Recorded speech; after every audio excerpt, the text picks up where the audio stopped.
Jack, Straight from the Gut, by Jack Welch with John A. Byrne. Picture this, it's the final hockey game of a disappointing season. A young co-captain has just watched his high school team lose in overtime to their biggest rival. Overcome with frustration, he hurls his hockey stick across the ice and storms off to the locker room, his heart sinking with the weight of defeat.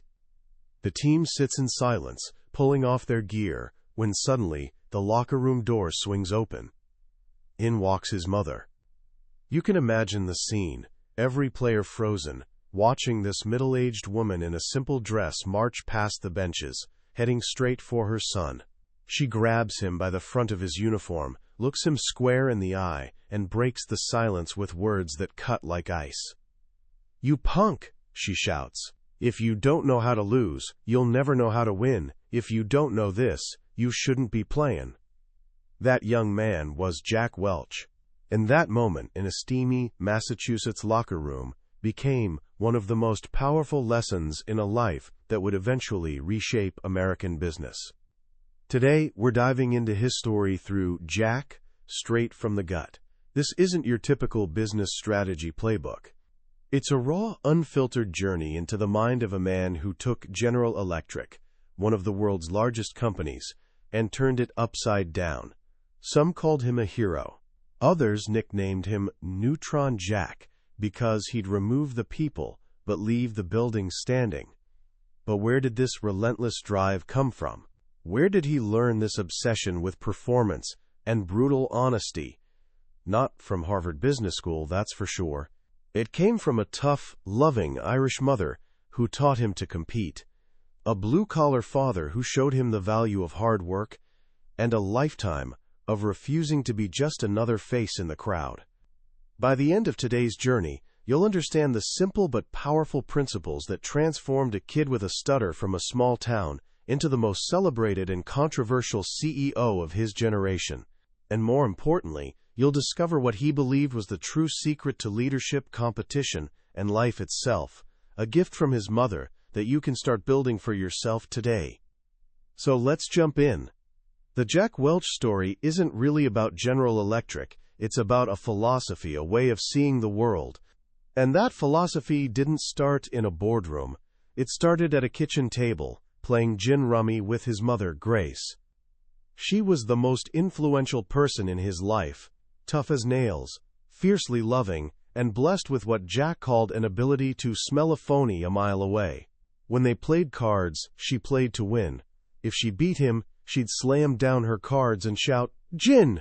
He'd get furious, but he couldn't wait to come back and try again. That's where he learned to love competition, not just to show up, but to win. His mother drilled a phrase into him that became his lifelong mantra: "Don't kid yourself. That's the way it is." Her way of saying face reality. If you don't study, you'll be nothing. If a business is failing, admit it. Don't hide behind excuses or pray for miracles. Face the brutal facts. This principle of facing reality became the bedrock of everything he built. But perhaps her greatest gift was something else entirely. Jack grew up with a stutter, a speech impediment that followed him through school.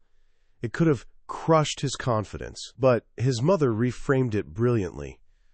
"It's because you're so smart," she told him. "No one's tongue could keep up with a brain like yours." Think about that for a moment. She took what looked like a weakness and transformed it into a source of strength. She poured self-confidence into him until it overflowed. Years later, when Jack looked at old team photos, he was always the shortest kid in the picture. But he said he never felt it, never even noticed. His mother had convinced him he could be anyone he wanted to be.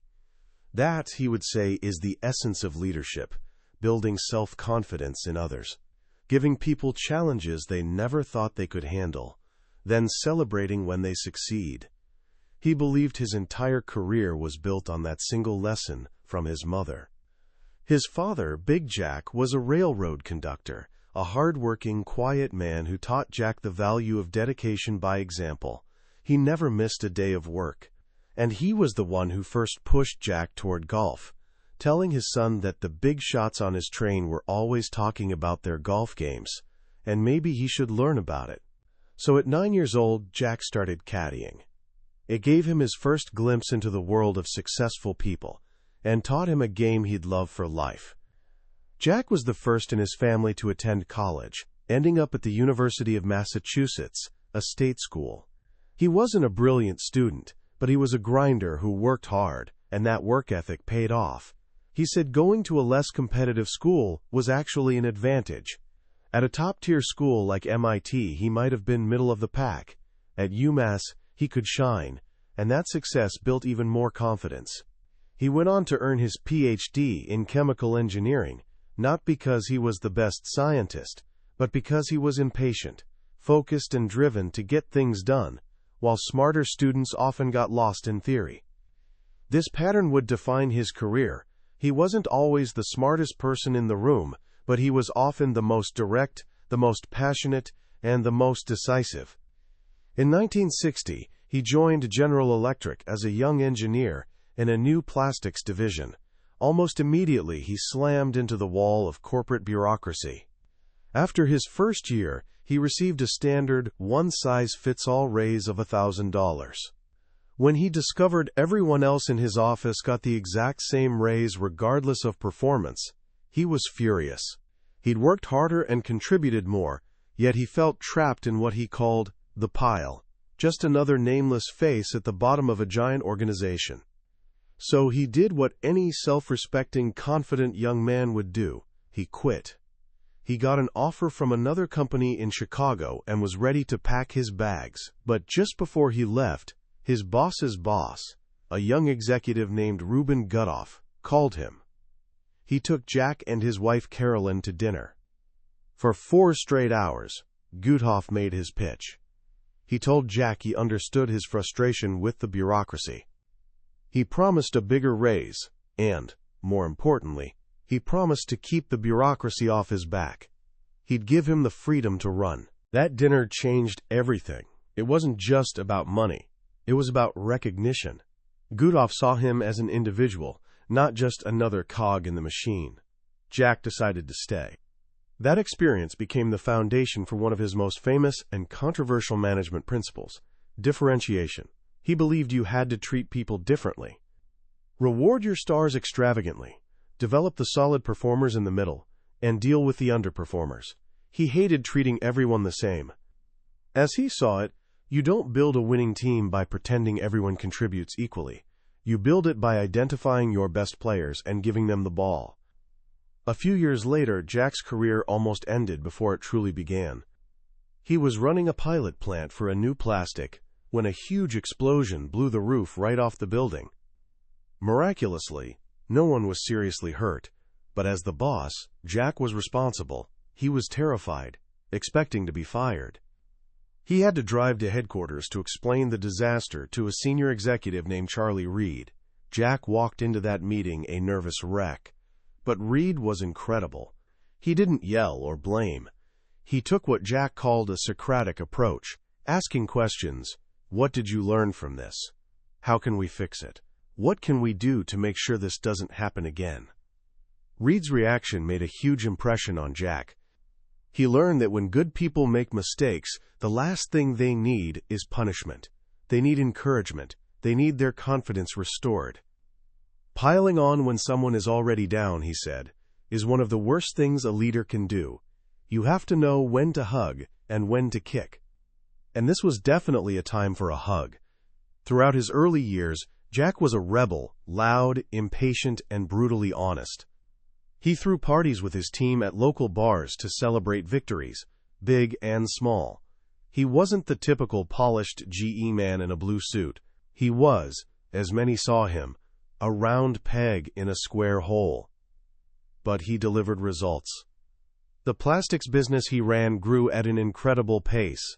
He was creating a small company feel inside a giant corporation. His team was like a band of pirates, and they were winning. His success got noticed. By 1973, he was a group executive responsible for over $2 billion in sales. But he refused to move to corporate headquarters in Fairfield, Connecticut. He loved the small-town feel of Pittsfield, Massachusetts, loved being out in the field, close to the action. He convinced his boss to let him set up his office in a local Hilton hotel. For 5 years, he ran a massive part of GE from a suite of offices above a hotel lobby, flying under the radar of corporate bureaucracy. During this time, he honed his philosophy. He learned to identify good businesses from bad ones, seeing that some businesses, no matter how hard you worked, were just in terrible markets with no hope of winning. He also became obsessed with people, realizing his success depended almost entirely on getting the right person in the right job. He and his HR partner Ralph Hubregson would spend days in marathon sessions reviewing every manager on the team. They called it peeling back the onion until all issues were exposed. In 1977, the call finally came. Reg Jones, the chairman of GE, told him it was time to come to headquarters. "You can't be a big fish in a small pond anymore," Jones said. "If you want to be considered for bigger things, you're going to have to come here." This was it, the start of the horse race to become the next CEO of General Electric. Jack arrived in Fairfield feeling like a minnow in an ocean. The culture was formal, quiet, and cold. Everything he hated. He was one of 7 candidates for the top job, and the politics were thick. He wasn't the favorite. His boss, a vice chairman named Dave Dance, was openly rooting for another candidate, Stan Galt. Working for a boss who doesn't want you to win is one of the toughest situations in any career. But Jack trusted the system and trusted Red Jones. He put his head down and went to work, applying his philosophy to a whole new set of businesses. He took on the appliance division, a sacred cow within GE, and pushed for massive cutbacks, arguing that the glory days of post-war growth were over. It was an unpopular move, but it was pure Jack Welch, face reality. He also got his first real look at GE Credit, which would later become GE Capital. He saw it as a gold mine, a business based on intellectual capital, not factories and metalworking. He realized you could make serious money by combining smart people with a strong balance sheet. He fell in love with the business and began pouring talent into it, including a young, competitive guy he met over a game of ping pong named Larry Bossidy. The succession process was brutal.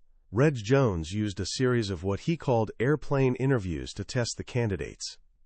He'd say, "Jack, you and I are on a plane, and it crashes. Who should be the next chairman?" Jack, like most candidates, initially tried to crawl out of the wreckage himself, but Jones insisted they were both gone. The question was designed to see who could think beyond their own ambition, who could build a team. In December of 1980, Reg Jones walked into Jack's office, gave him a big hug, something that wasn't natural for the formal, dignified chairman, and said, "Congratulations, Mr. Chairman." At 45 years old, Jack Welch was the youngest CEO in GE's history, and he was about to unleash a revolution. When he took over, GE was a $25 billion behemoth, seen as a supertanker, strong and steady. But Jack wanted it to be a speedboat, fast, agile, able to turn on a dime. The company was a massive bureaucracy, with as many as a dozen layers of management between the factory floor and his office. He hated those layers, comparing them to wearing too many sweaters. "When you wear 4 sweaters," he'd say, "it's difficult to know how cold it is outside." The layers insulated people from reality. He also hated what he called superficial congeniality, the pleasant smiles and polite meetings that hid a culture of backstabbing and distrust. He wanted candor, open and passionate debate, people fighting for their ideas. So he declared war on the bureaucracy. One of his first targets was the company's strategic planning process, built around thick planning books filled with 5-year forecasts that were often obsolete the day they were printed. He saw them as dead books. He wanted to get beyond the binders and into the heads and hearts of the people running the businesses. He laid out a simple but radical vision, the central idea he'd been developing for years. GE would only be in businesses where it could be number 1 or number 2 in the world. If it couldn't be a market leader, it would have to fix, sell, or close the business. This was the hard part of his strategy, and it was brutal. Over the next 5 years, GE sold off 71 businesses. The workforce was reduced by over 100,000 people. This is where he earned the nickname Neutron Jack. The media portrayed him as a ruthless cost-cutter who cared more about profits than people. He hated that name, said it hurt. But he believed he was doing what was necessary to make GE competitive in a new global economy. He argued he wasn't firing people, he was firing positions. He believed the false kindness of keeping uncompetitive businesses alive was crueler in the long run because it only delayed the inevitable and gave people false security. While the media focused on layoffs, Jack was also investing millions in what he called the, quote, soft values. He built a new fitness center and guest house at headquarters. He poured $45 million into renovating GE's Management Development Center at Crotonville. People were furious. How can you spend money on treadmills when you're closing plants? They asked. Jack argued that if you wanted to attract and retain the best people, you had to treat them first class. If you wanted excellence, the environment had to reflect excellence. Crotonville became his secret weapon. He saw it as the place to change hearts and minds. He wanted it to be a forum for ideas, a place to break down hierarchy. He started attending every major management class, not to lecture but to engage in wide-open 4-hour debates. He wanted to hear their frustrations, to get the candor of the classroom out into the entire company. This led to one of his biggest breakthroughs, Workout.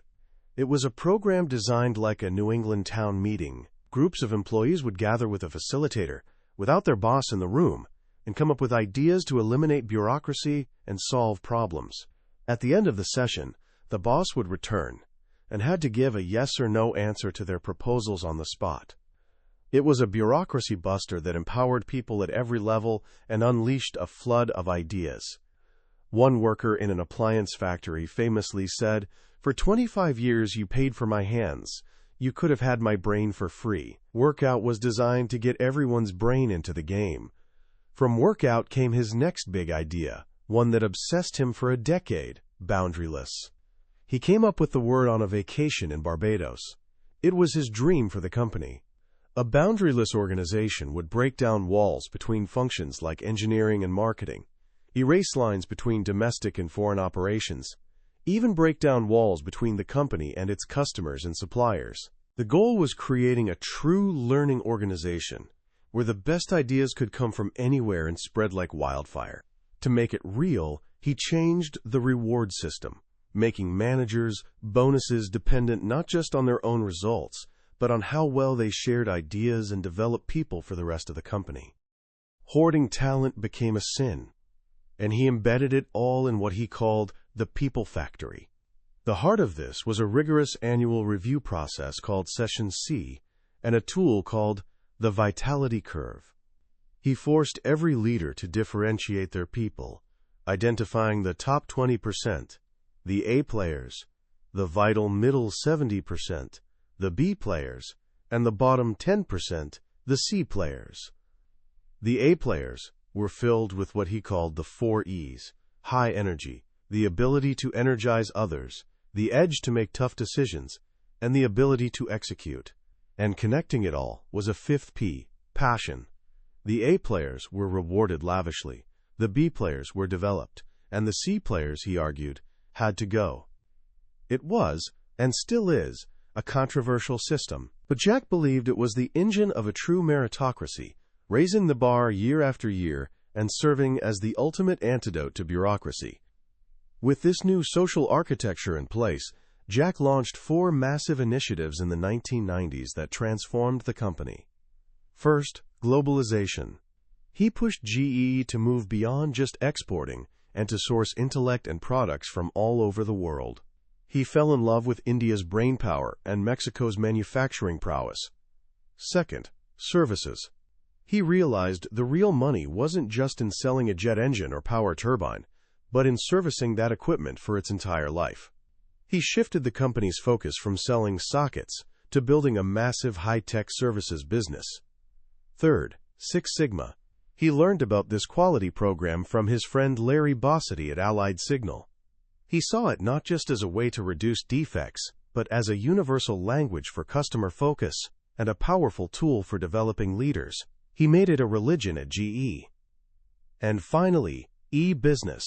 He admitted he came to the internet party late, but once he got it, he jumped in with everything he had. He created destroyyourbusiness.com teams to challenge every old way of doing things. He saw the internet not as a threat, but as the holy grail of productivity for a big company. Of course, not everything he touched turned to gold. He called his acquisition of the investment bank Kidder Peabody his biggest mistake. It was a cultural disaster that ended in scandal. He said it was a case of hubris, where he thought he could make anything work. The lesson was profound. Culture counts, big time. His final big move was the attempted acquisition of Honeywell. It would have been the largest industrial merger in history. The U.S. government approved it, but European regulators blocked it. In his final meeting with the European Commissioner, after his last offer was rejected, one of the officials laughed and said, "That can be your last chapter, Mr. Welch. Go home, Mr. Welch," is a perfect title. In November of 2000, after a 7-year succession process, he finally named his replacement, Jeff Immelt. The process was agonizing. He had 3 incredible candidates, and knew he had to disappoint 2 of them. On the night he flew to tell them the news in person, he said it was the toughest thing he ever had to do. Jack Welch's 20 years at the helm of GE were a whirlwind of change, controversy, and incredible growth. He took a company that was an icon of the old industrial economy and remade it into a dynamic, global powerhouse for the 21st century. But his story isn't just about business. It's about a set of principles forged in a small town, a belief in the power of people, and an unshakable confidence that came from a mother who taught him that if you don't know how to lose, you'll never, ever know how to win. When you step back from the whirlwind of deals, initiatives, and controversies that define Jack Welch's career, what are you left with? What are the core lessons from a life lived at such incredible intensity? I think it comes down to a few very simple but very powerful ideas. The first is the absolute necessity of facing reality. That phrase his mother taught him, "Don't kid yourself," was the intellectual foundation for everything he did. Most people and most organizations live in a comfortable state of denial.